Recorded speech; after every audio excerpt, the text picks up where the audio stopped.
கிறிஸ்துவுக்குள் பிரியமானவர்களே, ஆண்டவராகிய இயேசு கிறிஸ்துவின் விலையேறப்பட்ட நாமத்தினாலே இந்த பரிசுத்தமான ஓய்வு நாளின் காலை 2ஆம் ஆராதனைக்கு வந்திருக்கிற உங்கள் யாவரையும் இருதயத்தின் ஆழத்திலிருந்து நான் நன்றியோடு வாழ்த்துகிறேன். அகில உலகம் எங்கும் உள்ள தென்னிந்திய திருச்சபையிலே இந்த நாளுக்காக தியானிக்கும்படியாய் கொடுக்கப்பட்டிருக்கிற ஒரு தலைப்பு,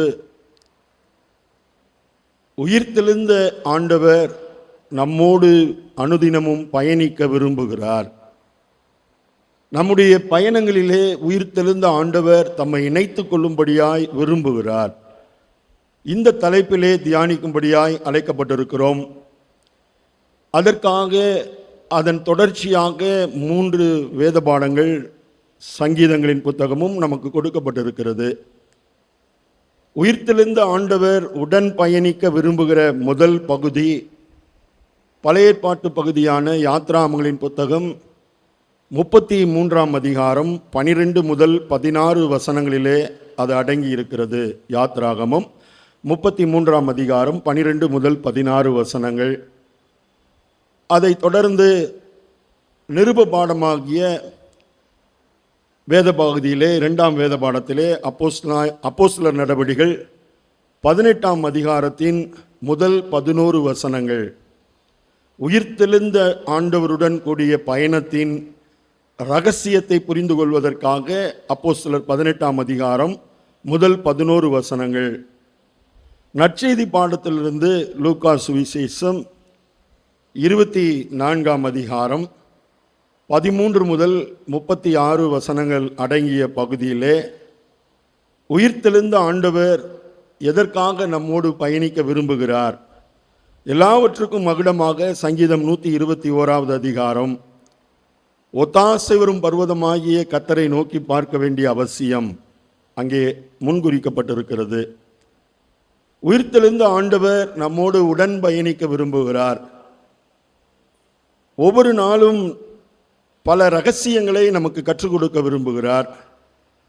நம்முடைய பலவீனங்களிலே நம்மை பலப்படுத்த ஆசையாக இருக்கிறார். நமக்காகவும் நம்முடைய குடும்பத்திற்காகவும் எல்லாவற்றையும் செய்து முடிக்க ஆவல் உள்ளவராய் நம்மோடு கூட வர விரும்புகிறார். இந்த 3 வேத பாடங்களிலும் நமக்கு நன்கு பழக்கப்பட்ட சில வசனங்கள் குறிக்கப்பட்டிருக்கிறது. உதாரணமாக முதல் வேத பாடமாகிய யாத்ராகமங்களின் புத்தகம் 33ஆம் அதிகாரம் 14வது வசனத்தை வாசிப்போமானால் எல்லாருக்கும் பிடித்த ஒரு வசனம், என் சமூகம் உனக்கு முன்பாக செல்லும், நான் உனக்கு இளைப்பாறுதல் தருவேன் என்று கர்த்தர் மோசேயினிடத்திலே சொன்ன ஒரு வார்த்தை. எந்த பின்னணியிலே அது கொடுக்கப்பட்டது என்று பார்ப்போமானால், உயிர்த்தெழுந்த ஆண்டவர் நம்மோடு உடன் பயணிக்க விரும்புகிறார். எதற்காக? நம்மை பரிசுத்தப்படுத்தும்படியாக. பாவ வாழ்க்கையிலே விழுந்து போனவர்களை மறுபடியுமாய் தம்மோடு சேர்த்து கொள்வதற்காக. லேவியராகமம் 20ஆம் அதிகாரம் 26வது வசனம் சொல்லுகிறது, கர்த்தராகிய நான் பரிசுத்தராய் இருக்கிறபடியால் நீங்களும் எனக்கேற்ற பரிசுத்தவான்களாய் இருப்பீர்களாக. நான் பரிசுத்தர், ஆகையால் நீங்களும் பரிசுத்தமாய் இருக்க வேண்டும். இந்த பரிசுத்தத்திற்கான அழைப்பாகத்தான் லேவியராகமம் 26ஆம் அதிகாரம் 12வது வசனத்தில் நீங்கள் என்னுடைய ஜனங்களாய் இருக்கும்படி, ஒவ்வொரு வார்த்தையும் ஆழமான வார்த்தை. லேவியராகமம் 26:12, நீங்கள் என்னுடைய ஜனங்களாய் இருக்கும்படி உங்களை மற்ற ஜனங்களை விட்டு பிரித்து எடுத்தேன் என்று சொல்லுகிறார். இன்னமும் உபாகமம் 23ஆம் அதிகாரம் 14வது வசனத்தை வாசித்து பார்ப்போமானால், உபாகம் இதெல்லாம் நீங்கள் குறிச்சிக்கங்க தயவுசெய்து. உயிர்த்தெழுந்த ஆண்டவர் எதற்காக என்னோடு உடன் பயணிக்க விரும்புகிறார்? உபாகமம் 23:14, உன் தேவனாகிய கர்த்தர் உன் சத்துருவை உன் கையில் ஒப்பு கொடுக்கும்படியாக, உன்னை ரட்சிக்கும்படியாக உன் பாளையத்திலே உலாவி வர விரும்புகிறார். முதல் சபையாகிய இஸ்ரவேல் ஜனங்களுக்கு கர்த்தர் சொன்ன ஒரு வார்த்தை, உன் தேவனாகிய கர்த்தர் உன் சத்துருவின் கைகளிலிருந்து உன்னை ரட்சிப்பதற்காக உன்னை பலப்படுத்துவதற்காக உன் பாளையத்திற்குள்ளே உலாவிக் கொண்டிருக்கிறார். ஆகையால் அசுத்தமான பரிசுத்தமில்லாத ஒன்றையும் கர்த்தர் உன்னிடத்திலே கண்டு உன்னை விட்டு விலகி போகாதபடிக்கு உன் பாளையம், உன் குடும்பம், உன் சமூகம் எப்பொழுதும் பரிசுத்தமாய் இருக்க கடவுது என்று சொல்லுகிறார். பிரித்தெடுத்தேன் நீங்கள் என்னுடையவர்களாய் இருக்கும்படியாக. நான் பரிசுத்தராய் இருக்கிறது போல நீங்களும் பரிசுத்தமாய் இருக்க வேண்டும் என்கிற எதிர்பார்ப்பு எனக்கு இருக்கிறபடினாலே நான் உங்களை ரட்சிப்பதற்காகவும் உங்களுடைய சத்துருக்களை உங்கள் கைகளில் இருந்து விடுதலையாக்குவதற்காகவும் உங்களுக்குள்ளே நான் உலாவ விரும்புகிறேன், உங்களோடு பயணிக்க விரும்புகிறேன். ஒரு பெரிய பிதாவாகிய தேவனுடைய எதிர்பார்ப்பு அங்கே வெளிப்படுத்தப்படுகிறது. பரிசுத்தம் இல்லாமல் ஒருவனும் தேவனை தரிசிக்கவே முடியாது. அப்பொழுது அப்படியானால் என் சமூகம் உனக்கு முன்பாக செல்லும், நான் உனக்கு இளைப்பாறுதல் தருவேன் என்று சொன்னார் அல்லவா? எதற்காக அந்த வார்த்தையை சொன்னார்? காலை முதல் ஆராதனையிலே இதை குறித்த 3 முக்கியமான காரியங்களை நான் பேசுவதற்கு ஆண்டவர் உதவி செய்தார். யாத்ராகமம் 33ஆம் அதிகாரம் 12 முதல் 16 வசனங்கள் மோசேக்கும் பிதாவாகிய தேவனுக்கும் நடந்த ஒரு சம்பாஷணை, ஒரு உரையாடல், ஒரு அவசியமான பேச்சுவார்த்தை. எதற்காக இந்த பேச்சுவார்த்தை? மோசே ஆண்டவர் பார்த்து சொன்னார், ஆண்டவரே இந்த ஜனங்களை கூட்டிட்டு போகணும்னு சொன்னீங்க, நான் கூட்டிட்டு வந்துட்டேன். ஆனால் யாரை என் கூட அனுப்புவேன்னு சொல்லலை. ஆனாலும் உன்னை பெயர் சொல்லி அழைத்திருக்கிறேன், என்னுடைய கண்களிலே உனக்கு கிருபை கிடைத்திருக்கிறதுன்னு சொன்னீங்க, நான் கூட்டிட்டு வந்துட்டேன். இப்போ உங்களுடைய கண்களிலே எனக்கு கிருபை கிடைத்ததானால், he made 3 requests, 3 demands. 3 காரியங்களை மோசே கர்த்தரிடத்தில் கேட்கிறார். உங்களுடைய கண்களில் எனக்கு கிருபை கிடைச்சிச்சுன்னா நான் உம்மை அறிந்து கொள்ள வேண்டும். நல்ல கவனிங்க, 3ஆம் அதிகாரத்தில் ஆண்டவர் மோசையை பார்த்து பிடிச்சி இழுத்துட்டு வந்துட்டார் ஜனங்களை. 33வது அதிகாரத்தில் மோசே கேட்கிறாரு, ஆண்டவரே நீங்க யார் என்பதை நான் அறிந்து கொள்ள வேண்டும். 2வதாக எகைன் உம்முடைய கண்களிலே எனக்கு கிருபை கிடைக்க வேண்டும். 30 அதிகாரத்தை தாண்டி வந்துட்டாரு. 3வது அதிகாரத்தில் பிடிச்ச ஆண்டவர் 33வது அதிகாரத்தில் மோசே கேட்கிறார், உம்முடைய கண்களில் எனக்கு கிருபை கிடைக்கணும். இன்னமும் சொல்றாரு, எனக்கு என்னுடைய வழியை எனக்கு காண்பீங்க ஆண்டவரே. ஐ சுட் நோ மை வே. நான் எப்படி நடக்கணும்னு எனக்கு சொல்லி கொடுங்க. ஜனங்களை விடுதலையாக்கிட்டாரு, செங்கடலை பிளந்து ஜனங்களை கூட்டிட்டு வந்துட்டாரு, மன்னாவை கொடுத்து போஷிச்சிட்டாரு, இன்னும் சத்துருக்களின் கைகளிலிருந்து விடுதலையாக்கிட்டார். இவ்வளவு காரியங்களையும் செய்த மோசே இப்போ ஆண்டவர் கேட்குறாரு, ஆண்டவரே நான் இன்னமும் உங்களை அறிஞ்சுக்கிடணும். ஆண்டவரே உங்களுடைய கண்களில் எனக்கு எப்பொழுதும் கிருபை கிடைச்சிட்டே இருக்கணும். ஆண்டவரே நான் நடக்க வேண்டிய வழியை எனக்கு சொல்லணும். ஏன் தெரியுமா?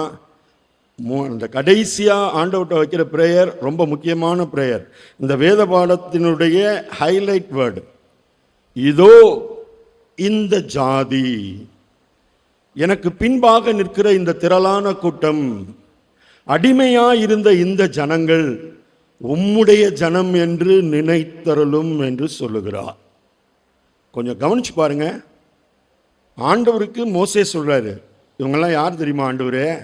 இந்த ஜாதி யார் தெரியுமா? உம்முடைய ஜனம் என்று சொல்லுகிறார். இப்பதான் ஆண்டவர் சொன்னாரு மோசேயை பார்த்து, என் சமூகம் உனக்கு முன்பாக செல்லும், நான் உனக்கு இளைப்பாறுதல் தருவேன். கிறிஸ்துவுக்குள் பிரியமானவர்களே, இந்த வார்த்தை அநேகருக்கு வாக்குத்தத்தமாய் இருக்கிறது. ஆனால் மோசேக்கு கொடுக்கப்பட்ட பொழுது ஒரு சுத்திகரிப்பின் வார்த்தையாய் கொடுக்கப்பட்டது. ஏன் என்று பார்ப்போமானால் 33வது அதிகாரத்தை தயவு செய்து வீட்டில் போய் வாசித்து பாருங்க. இப்ப முதல் வசனத்துல 2வது வசனத்திலே ஆண்டவர் சொல்லிட்டாரு, எப்பா இந்த ஜனங்களை நான் ஆபிரகாமுக்கும் ஈசாக்குக்கும் யாக்கோபுக்கும் வாக்குத்தத்தம் பண்ணின கானான் தேசத்துல கொண்டு போய் விட்டுருவேன். ஆனா நான் கூட வரமாட்டேன், ஒரு தூதனை உங்களுக்கு முன்பாக அனுப்புவேன். 31ஆம் வசனம் அதிகாரம் வரைக்கும் பகலிலே மேகஸ்தம்பமும் இரவிலே அக்கினி ஸ்தம்பமும் உடன் இருந்து நடத்தின ஜனங்களுக்கு இப்ப ஆண்டவர் சொல்றாரு, நான் வரமாட்டேன். ஐ won't be with you. உன் கூட நான் வர முடியாது. ஏனென்றால் நீங்கள் வணங்கா கழுத்துள்ள ஜனங்கள், என்னுடைய உடன்படிக்கையை மீறிவிட்டீர்கள். நான் இதையெல்லாம் செய்ய வேண்டும் என்று உங்களிடத்தில் எதிர்பார்த்தேனோ அத்தனையும் நீங்கள் விட்டு தூரமாய் போய்விட்டீர்கள். எப்படி நான் உங்க கூட வர முடியும்? ஆனால் நான் கொடுத்த வார்த்தையை நிறைவேற்றணும்ல, அதுக்காக ஒன்று செய்கிறேன். நான் உங்களுக்கு முன்பாக ஒரு தூதனை அனுப்புவேன்.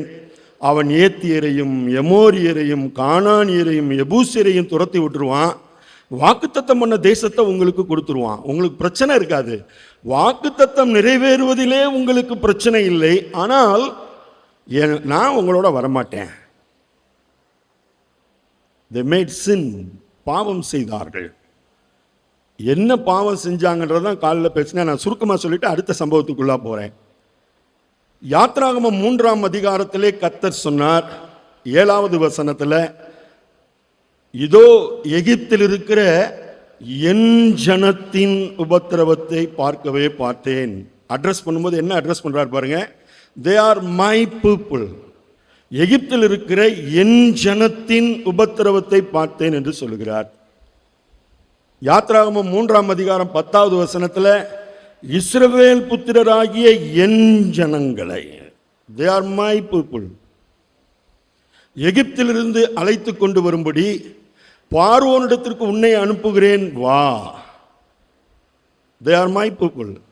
மோசேக்கு ஆண்டவர் இன்ட்ரோடியூஸ் பண்றாரு, இந்த ஜனங்கள் என்னுடைய ஜனங்கள். நீங்க தொடர்ந்து வாசிக்கலாம்.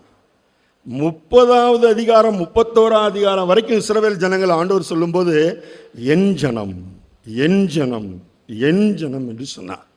இந்த ஜனங்கள் மேல் இருந்த ஆண்டவருக்கு இருந்த அளவில்லாத கிருபையினாலே இரக்கத்தினாலே அவங்க நடந்தா சோர்ந்து போய் விடுவார்கள் என்று சொல்லி, எதிரிகளை கண்டால் பயந்து விடுவார்கள் என்று சொல்லி அவங்களுக்கு என்னென்ன எப்பப்போ செய்யணுமோ எல்லாவற்றையும் செய்து முடித்தார். அல்லேலூயா. சத்தம் தான் காணலை. நான் இஸ்ரவேல் ஜனம்னு சொல்லும்போது என்னைக்கோ வாழ்ந்ததா நினைக்காதீங்க. இவைகள் எல்லாம் 1 கொரிந்தியர் 10ஆம் அதிகாரம் 10-11வது வசனத்தில் பவுல் அப்போஸ்தலன் எழுதியிருக்கிறாரு. இவைகள் எல்லாம் திருஷ்டாந்தங்களாக அவர்களுக்கு சம்பவித்தது. ஆனால் உலகத்தின் முடிவு காலத்தில் இருக்கிற உங்களுக்கும் எனக்கும் எச்சரிப்புண்டாகும்படி எழுதப்பட்டிருக்கிறது. Return for warning. தேவனுடைய எச்சரிப்பாக இவைகள் நமக்கு கொடுக்கப்பட்டிருக்கிறது. என் ஜனங்கள் என் ஜனங்கள் என் ஜனங்கள் என்று வார்த்தைக்கு வார்த்தை கொண்டாடின ஆண்டவர் 32ஆம் அதிகாரம் 7வது வசனத்தில் சொல்றாரு மோசேயை பார்த்து, இதோ எகிப்திலிருந்து நீ அழைத்து கொண்டு வந்த, சொல்லி முடிங்க, நீ அழைத்து கொண்டு வந்த உன் ஜனங்கள்.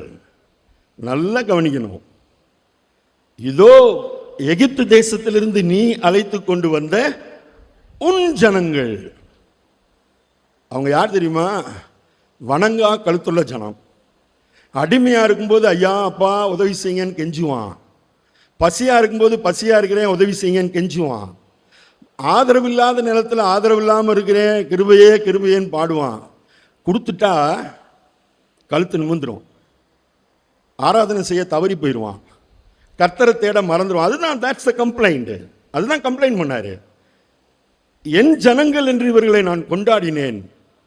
3 தவற செஞ்சிட்டாங்க. Still we are doing even now. இந்த நாட்களிலும் இதை நாம் செய்து கொண்டிருக்கிறோம். ஆகையால் தான் உயிரோடு எழுந்த ஆண்டவர் நம்மோடு உடன் பயணிக்க விரும்புகிறார். என் சமூகம் உனக்கு முன்பாக செல்லும்பா, நான் உனக்கு இளைப்பாறுதல் தருவேன்னு சொன்னார்ல. அவங்க செய்த பாவம் என்ன? அவர்களை பரிசுத்தப்படுத்துவதற்காக மோசே எடுத்த பிரயாசம் என்ன? அதுதான் 33ஆம் அதிகாரம் 12-16 எக்ஸோடஸ் யாத்ராகமம். என்ன செஞ்சாங்க? 32ஆம் அதிகாரம் 1 வசனத்துல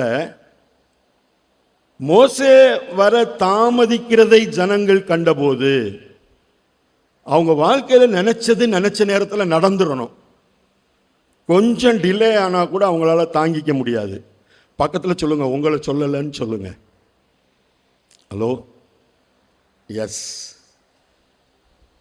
நம்ம ஒரு பிளான் பண்ணிடுவோம், இப்போ இது நடக்கணும், இப்போ இது நடக்கணும், இப்போ நடக்கணும், பிள்ளைக்கு இப்போ கல்யாணம் பண்ணணும், வீட்டை இப்போ கட்டணும். எஸ் எஸ் எஸ், எல்லாம் தட்ஸ் குட்.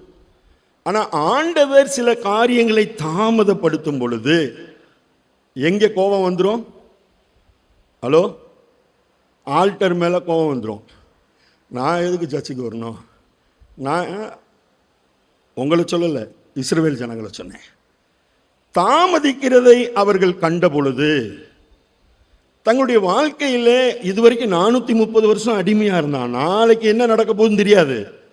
ஆனால் இன்றைக்கு விடுதலையாகி தேவனுடைய எதிர்பார்ப்பை நிறைவேற்றும்படியான ஒரு பயணத்திலே ஆண்டவர் அனுமதிக்கிற சில தாமதங்களை அவனால் பொறுத்து கொள்ள முடியவில்லை. இரண்டாவதாக, தங்களுக்கான தலைவர்களை தாங்களே ஏற்படுத்திக்கிட்டாங்க. அழைச்சிட்டு வந்தது யாருங்க? கர்த்தர். இதோ ஒரு தகப்பன் தன் பிள்ளையை, உபாகமம் 1:31 இந்த ஜனங்களை பார்த்து தான் சொன்னார், ஒரு தகப்பன் தன் பிள்ளையை சுமந்து கொண்டு வருவது போல நீங்கள் இவ்விடத்திற்கு வருகிற வரைக்கும் நடந்து வந்த வழிகள் எல்லாவற்றிலேயும் உங்கள் தேவனாகிய கர்த்தர் உங்களை சுமந்து கொண்டு வந்ததை கண்டீர்களே. அப்பா ஒரு பிள்ளையை சுமக்கிற மாதிரி சுமந்துட்டு வந்தேன். இப்போ அப்பா உங்களை இறக்கி வச்சுட்டு வேற எங்கேயும் போல, உங்க கூட தான் இருக்கிறேன். இந்த அப்பா வேணாம். உங்களை சொல்லலை, நம்மளை சொல்லலை, இஸ்ரவேல் ஜனங்களை சொன்னேன். ஆரோனை தலைவனாக உட்கார வச்சுட்டாங்க.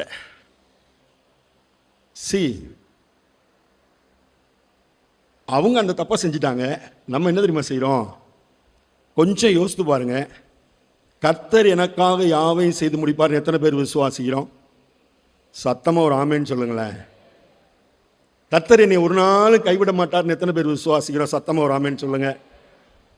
சரி, எத்தனை பேர் எனக்கு அடுத்தவன் உதவி செய்ய மாட்டான்னு அடுத்தவன் வீட்டு வாசலில் நிற்கிறோம்? ஹலோ, கர்த்தர் எனக்காக யாவை செய்வார்னா செஞ்சுதாங்க ஆவார்.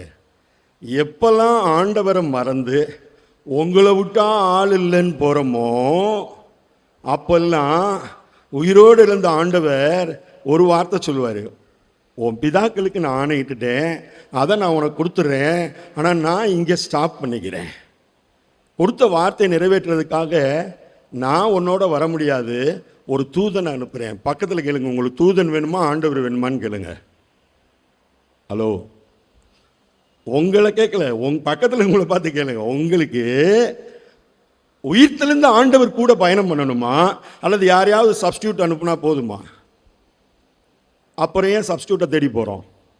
மூணாவது ஒன்று, ஆண்டவர் கொடுத்த ஆசீர்வாதம், அதான் மோர் டேஞ்சர். இந்த ஜனங்கள் அங்கே 430 வருஷம் அடிமையாக இருக்கிறார்கள்.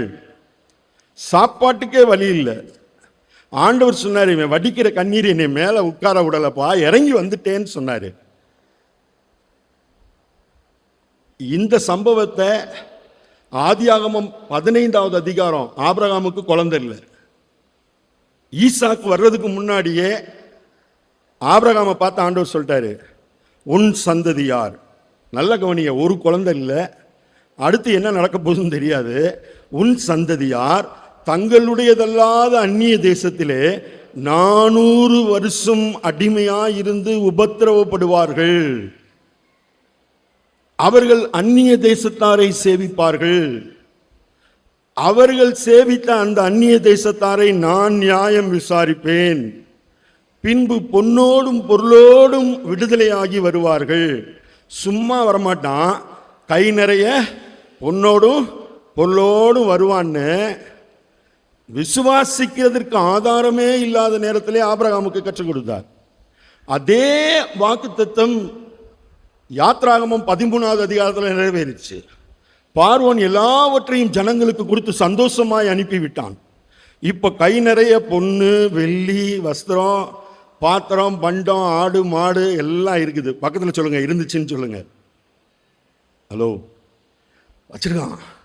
எதுவுமே அவன் இல்லை, எல்லாம் ஆண்டவர் கொடுத்த ஆசீர்வாதம். இப்போ 32வது அதிகாரத்தில் என்ன செய்யறான்? என்கிட்ட கொஞ்சம் பொண்ணு இருக்குது, கொஞ்சம் வெள்ளி இருக்குது, தங்கம் இருக்குது, எல்லாத்தையும் ஆரோன்ட்ட கொடுத்து எங்களுக்கு ஒரு தெய்வத்தை உண்டாங்க. ஒரு கண்ணுக்குட்டியை செஞ்சுட்டான். வெளியில் ஒரு போர்டு எழுதி வச்சுட்டான், கர்த்தருக்கு பண்டிகை. பக்கத்தில் கேளுங்க, ஆண்டவருக்கு கோபம் வருமா வராதான்னு கேளுங்க. இவங்களை தான் விடுதலை ஆக்கிட்டு வந்தார். இப்போ உடன் பயணிக்க ஆண்டவர் விரும்புகிறார். உயிர்த்தெழுந்த ஆண்டவர் நம்மோடு உடன் பயணிக்கும்படியாய் விரும்புகிறார். அவருக்கு ஏராளமான வேலை இருக்குங்க. அதெல்லாம் விட்டுட்டு இந்த கிங் சாலமோனோட கூட வரணும்னா காரணம் என்ன தெரியுமா?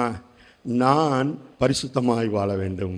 ஆண்டவரே, உங்களுக்கு பதிலாக யாரும் வேணாம் ஆண்டவரே, நீர் என்னோடு இருக்க வேண்டும். உம்மோடு இருப்பது தான் உள்ளத்தின் வாஞ்சையா, உம் சித்தம் செய்வதுதான் இதயத்தின் ஏக்கமை. ஆண்டவரே, நீர் என்னோடு கூட வர ஆயத்தமாய் இருக்கிறீர். ஆனால் நான் என்னுடைய பயணத்தை உம்மோடு இணைத்துக் கொள்வதற்கு தடையாய் இருக்கிற பாவத்தை, ஏசாயா 59:1-2, ரட்சிக்க கூடாதபடிக்கு கர்த்தருடைய கை குறுகி போகவில்லை, கேட்கக்கூடாதபடிக்கு அவருடைய செவிகள் மந்தமாகவும் இல்லை.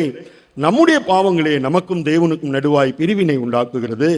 நம்முடைய அக்கிரமங்களே அவர் நமக்கு செவிகூடாதபடிக்கு அவருடைய முகத்தை நமக்கு மறைக்கிறது. அப்போ முதல் குறிப்பு, உயிர்த்தெழுந்த ஆண்டவர் என்னோடு உடன் பயணிக்க விரும்புகிறார்.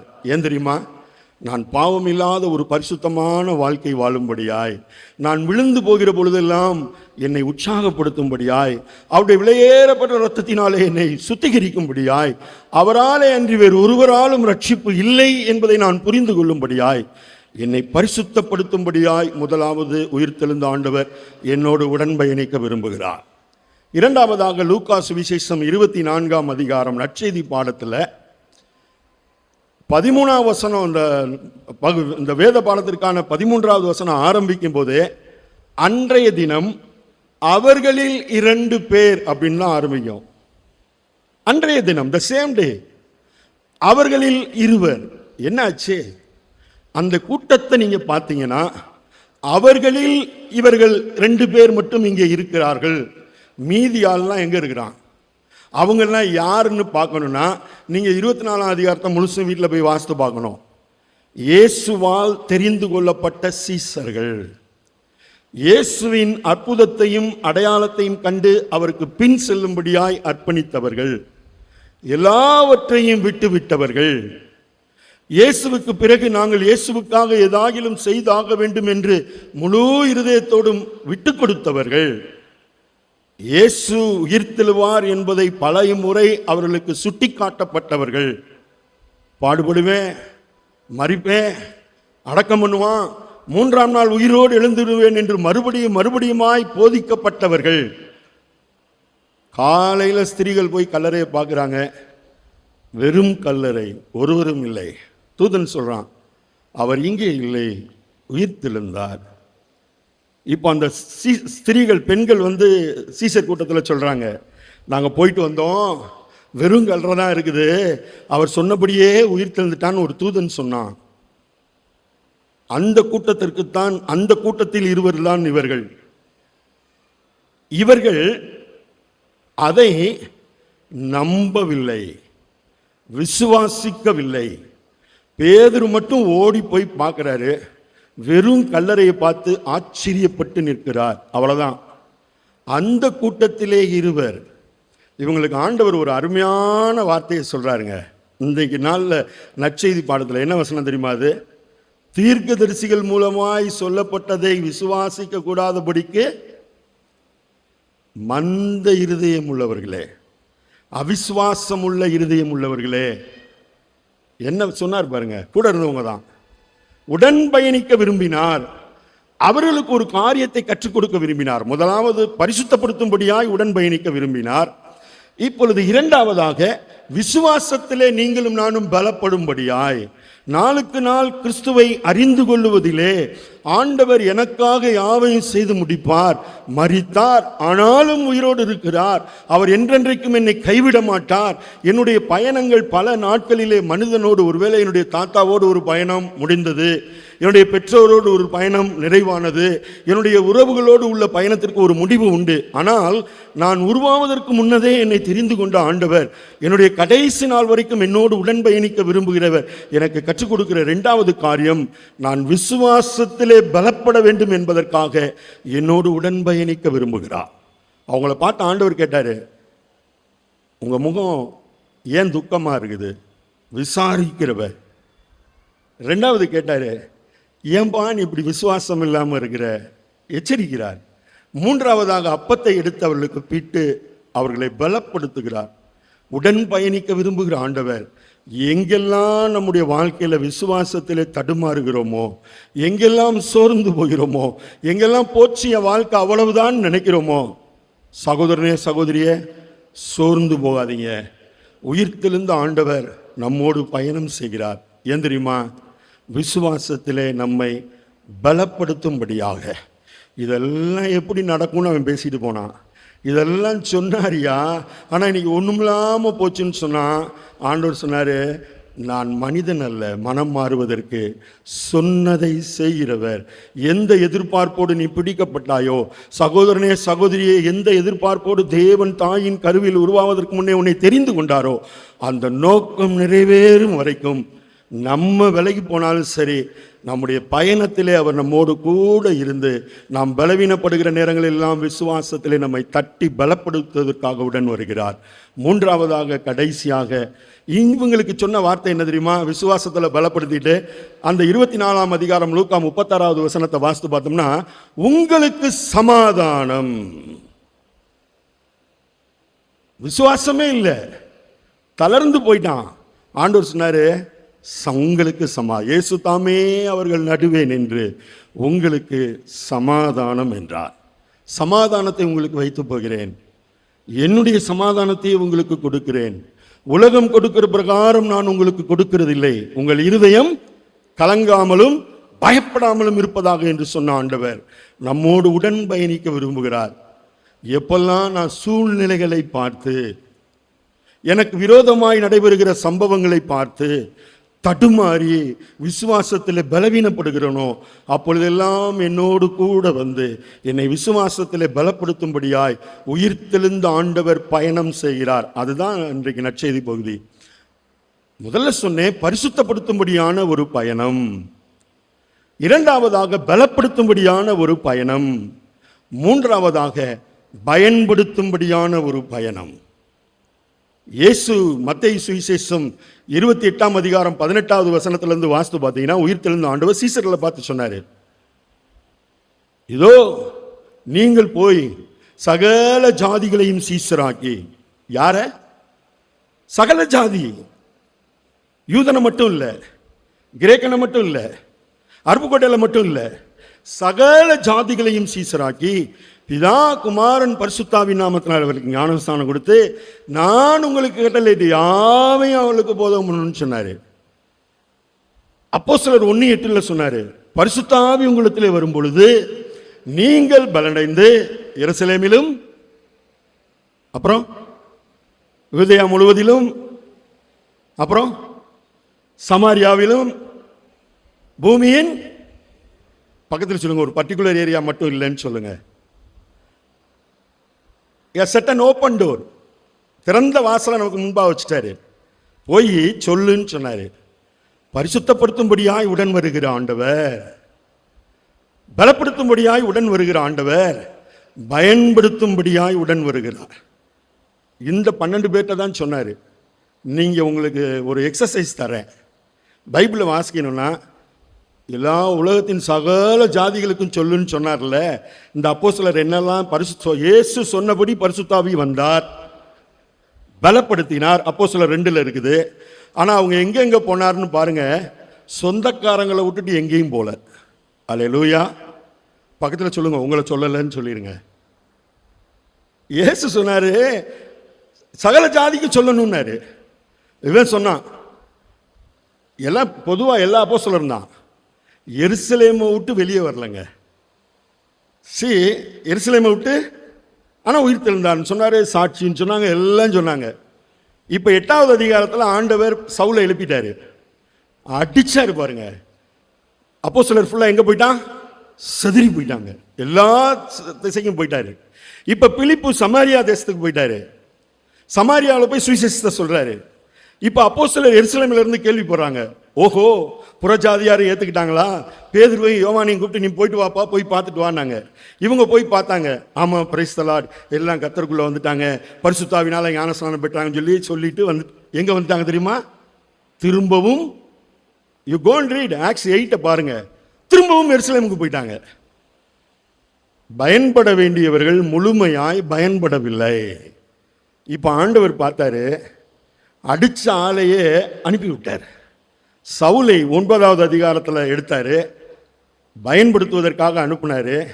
இப்போ இந்த நாளுக்குரிய வேத பகுதி என்ன சொல்லுது? பவுலை பார்த்து ஆண்டவர் சொன்னார், 18ஆம் அதிகாரம் 9-10. அப்போஸ்தலர், அன்று ராத்திரியிலே கர்த்தர் பவுலுக்கு தரிசனமாகி, பயப்படாமல் பேசு, மௌனமாய் இராதே, நான் உன்னுடனே இருக்கிறேன், உனக்கு தீங்கு செய்யும்படி ஒருவனும் உன்மேல் கை போடுவதில்லை, இந்த பட்டணத்தில் அநேக ஜனங்கள் எனக்கு. எத்தனை பேருக்கு இது ஆசீர்வாதமான வார்த்தை? எஸ். ஆனால் யாருக்கு சொன்னார் தெரியுமா? பவுலுக்கு சொன்னார். என் பிள்ளைகிட்டெல்லாம் சொன்னேன், பேதுருகிட்ட சொன்னேன், யாக்கோபுகிட்ட சொன்னேன், யோவான்கிட்ட சொன்னேன். இதில் பிரச்சனையே ஆயிடுச்சு.